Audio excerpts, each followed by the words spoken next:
Have you ever noticed how, in the royal family, the loudest stories often begin with complete silence? No official announcement. No carefully staged photograph. No royal fanfare. Just one unexpected moment that leaves everyone asking the same question: what really happened behind palace walls? This time, the mystery centers on a date the monarchy has spent decades quietly avoiding. A wedding anniversary that, by every expectation, should have passed unnoticed once again. But instead, according to published reports referenced in the source material, one quiet gesture by 13-year-old Prince George has reignited public attention, prompting renewed discussion about Princess Diana's enduring place in the royal family's story. And if those reports are accurate, the ripple effects reached far beyond one peaceful corner of Kensington Palace. For nearly 30 years, July 29th has been treated differently from every other royal milestone. It marked the wedding of Charles and Diana in 1981, yet after their divorce, the anniversary slipped into silence. No commemorative photographs. No official statements. No public reflections.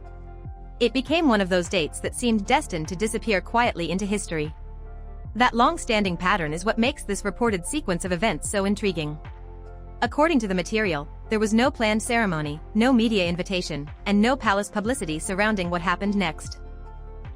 Instead, everything is said to have begun with a deeply personal visit that was never intended for public attention. The story points to the evening before the anniversary, when Prince George reportedly entered the sunken garden at Kensington Palace carrying something small in his hand. There were reportedly no photographers waiting, no official cameras documenting the moment, and no indication that anyone outside a very small circle even knew he was there. On the surface, it may have appeared to be an ordinary private visit. But according to the reports cited in the source, what he carried connected directly to one of the oldest traditions in royal history. That single detail transformed what might have remained an unnoticed family moment into a story that quickly captured widespread attention. To understand why, the tradition itself becomes important. Since the 19th century, royal brides have traditionally carried a sprig of myrtle in their wedding bouquets. Diana followed that custom in 1981, using myrtle descended from the historic plant associated with Queen Victoria's family. Over generations, the tradition quietly continued through successive royal weddings, surviving changing times and changing generations. It is one of those customs that rarely makes headlines because it exists quietly in the background of royal ceremonies. Yet sometimes, the smallest traditions become the most meaningful. According to the source, there is no public confirmation explaining exactly how Prince George obtained a sprig from that same lineage shortly before the anniversary. Reports cited in the material indicate that it came from Kensington Palace rather than Osborne House and that it was normally reserved for royal weddings rather than memorial occasions. The source also notes that no official explanation has been provided regarding how the request was handled or who approved it. Those unanswered questions have become part of the public discussion surrounding the story, even though the palace itself has not publicly addressed them. The account then traces the reported origin of the gesture back even further. It suggests that weeks before the anniversary, Prince George saw a photograph of Princess Diana on her wedding day and asked his father about what she was holding. According to the same reporting referenced in the material, Prince William chose not only to explain the tradition but also to help his son obtain a similar sprig. If accurate, that transforms the moment from a planned royal event into something much more personal. A father answering a son's question about a grandmother he never had the chance to know. The reports continue by describing a quiet visit on July 28. According to the account, Prince George entered the sunken garden accompanied only by a protection officer. It is said that he knelt briefly near Princess Diana's memorial statue and placed the myrtle into the soil rather than leaving it where visitors typically place flowers. No official photographs were taken. No public remarks were recorded. If the reports are accurate, the visit lasted less than a minute before he quietly departed. Yet it was this understated gesture that later became the focus of widespread public interest after details reportedly emerged through media coverage. And that is where the mystery deepens.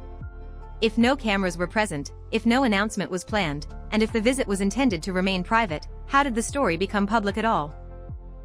The source itself acknowledges that this question remains unanswered. What began as an apparently quiet family moment soon became part of a much larger conversation, one that would reportedly reach King Charles himself the very next morning. According to the material, King Charles reportedly learned about the visit before beginning his official engagements on the morning of July 29. The account says very little was spoken. Instead, it describes a brief exchange in which he reportedly asked exactly where the myrtle had been placed. After that, the story suggests the subject was dropped. No lengthy discussion. No dramatic public reaction. Just a quiet response that, depending on how one interprets it, may have carried more weight than any prepared statement ever could. The palace has not publicly confirmed these reported details, but they have become part of the wider conversation surrounding the anniversary. Then comes another reported development that has drawn significant attention. According to the source material, King Charles later cleared part of his schedule and visited the sunken garden himself. There were reportedly no photographers invited, no press release issued, and no official record announcing the visit beforehand. If accurate, this would mark a notable departure from previous years, as the source points out that he had not been publicly photographed at Princess Diana's memorial since the statue was unveiled. Once again, what stands out isn't what was said, but what wasn't. No speeches. No headlines from the palace. Just another quiet moment that, according to the reports, unfolded away from public view. The account goes further, describing staff members who reportedly observed the visit. According to those descriptions, King Charles stood quietly, his hands in his coat pockets, looking toward the patch of soil rather than directly at the statue itself. Whether that observation carries deeper meaning is ultimately a matter of interpretation, because no official explanation accompanied the visit. Yet moments like these naturally invite public curiosity. When public figures remain silent, people often try to understand what those silent moments might represent, even when no definitive answers are available. What makes this story resonate isn't the size of the reported gesture, it is the contrast between decades of silence and one unexpected sequence of events. According to the material, Prince William reportedly answered his son's question about Princess Diana's wedding bouquet.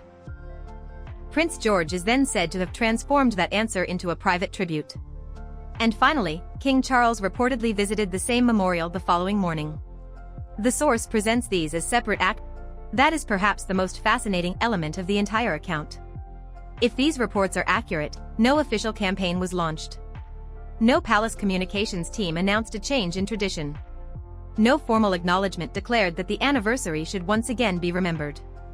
Instead, the material portrays a series of personal choices, each made independently, that together shifted public attention back toward an event the monarchy had largely left in the past. Sometimes history changes through grand ceremonies. Other times, it changes through moments so small they almost go unnoticed, until someone pieces them together afterward. The source concludes by reflecting on what this could mean for the future rather than presenting it as an established fact. It suggests that Prince George's reported actions may reflect a younger generation's way of remembering Princess Diana. Not through official declarations or redesigned ceremonies, but through quiet, personal gestures. That interpretation remains exactly that, an interpretation. The palace has not announced any shift in how these anniversaries will be observed going forward. Nevertheless, the story has prompted many to wonder whether attitudes toward Diana's legacy continue to evolve within the family over time. And perhaps that is why this account has generated so much discussion. It isn't because anyone delivered a dramatic speech. It isn't because a new royal policy was unveiled. It is because one reported act of remembrance has encouraged people to look again at a chapter of royal history that many believed had quietly closed. The anniversary itself did not suddenly become an official celebration. Yet, according to the material, it may have become something else entirely, a reminder that some moments never truly disappear, even after years of silence. Sometimes they wait patiently until someone from the next generation asks a simple question, and follows the answer with an unexpected act. Whether these reported events ultimately mark a lasting change or remain a single, deeply personal moment is something only time will reveal. For now, the unanswered questions remain, the official silence largely continues, and the story serves as another reminder that, within the royal family, the quietest moments often become the ones that spark the biggest conversations.